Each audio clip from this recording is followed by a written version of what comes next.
You said it once. Then you said it again, slower, with more detail, hoping this time it would land.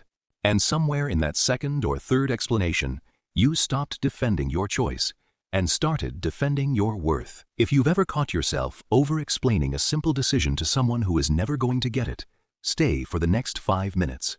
Quick honesty check before we go further. If you've ever rehearsed an explanation in your head before saying it out loud, just in case someone questions you, comment the number 1 right now. Most people think over-explaining is just being polite or being thorough. So they keep adding reasons, keep justifying, keep softening every decision with a paragraph of context. But here's the truth. The more you explain to someone who was never going to accept your answer, the more you're teaching them that your boundaries are negotiable. Psychologists who study people-pleasing and boundary setting have found something interesting. The urge to over-explain almost never comes from the situation itself. It comes from something learned a long time ago. By the end of this video, you'll understand exactly why you feel the need to justify yourself to people who never asked for a reason, and you'll know how to finally let a decision be enough on its own. Reason 1. Somewhere along the way, you learned that your reasons had to be good enough to be accepted. Maybe a parent, a teacher, or an early relationship taught you that no alone wasn't enough, it needed proof. So now, as an adult, you still hand out proof, even when nobody's actually asking you for it. Reason 2. You confuse being understood with being safe. If someone doesn't get why you did something, some part of you reads that as danger. So, you keep explaining not to inform them, but to calm that feeling in yourself. Reason 3. You're scared of being seen as difficult. Somewhere you learned that easygoing people get love, and people who hold firm get labeled. So instead of just saying, "This doesn't work for me," you soften it with 3 extra sentences just to stay likable. Quick pause. Be honest with yourself for a second. Have you ever said no, and then immediately felt the need to add, "But it's not that I don't want to. It's just," if that sentence just triggered a memory comment, guilty below.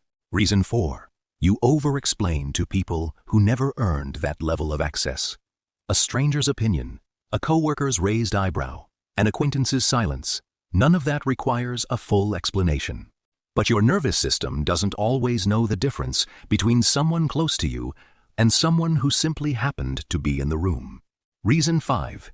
You think clarity will prevent conflict. If you just explain it well enough, thoroughly enough, kindly enough, maybe the other person won't get upset. But conflict isn't actually caused by a lack of explanation. Some people were simply never going to agree, no matter how clearly you said it. Reason 6. You mistake silence for disapproval. When someone doesn't respond the way you expected, you fill that gap with more words. Assuming they're quiet means you weren't clear enough. But silence isn't always a request for more information. Sometimes it's just silence. Reason 7. And this one ties everything together. Deep down, you're still trying to earn permission for choices that were already yours to make.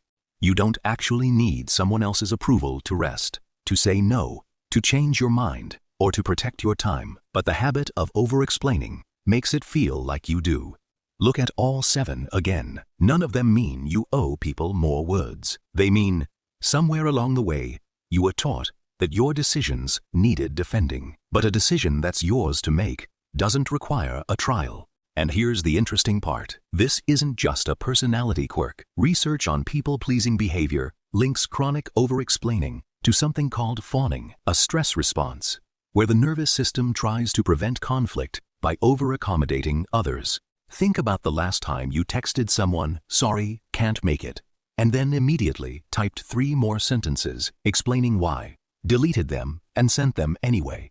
No is a complete sentence. I can't is a complete sentence. You are allowed to close a door quietly, without narrating every reason you closed it.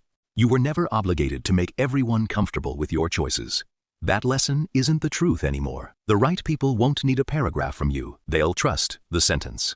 So let's recap fast. You were taught no needs proof. You confuse understanding with safety. You fear being called difficult. You over-explain to people who haven't earned it. You think clarity prevents conflict. You mistake silence for disapproval. And underneath it all, You're still trying to earn permission that was already yours. If most of these describe you, it's not that you talk too much, it's that you were never taught you didn't have to.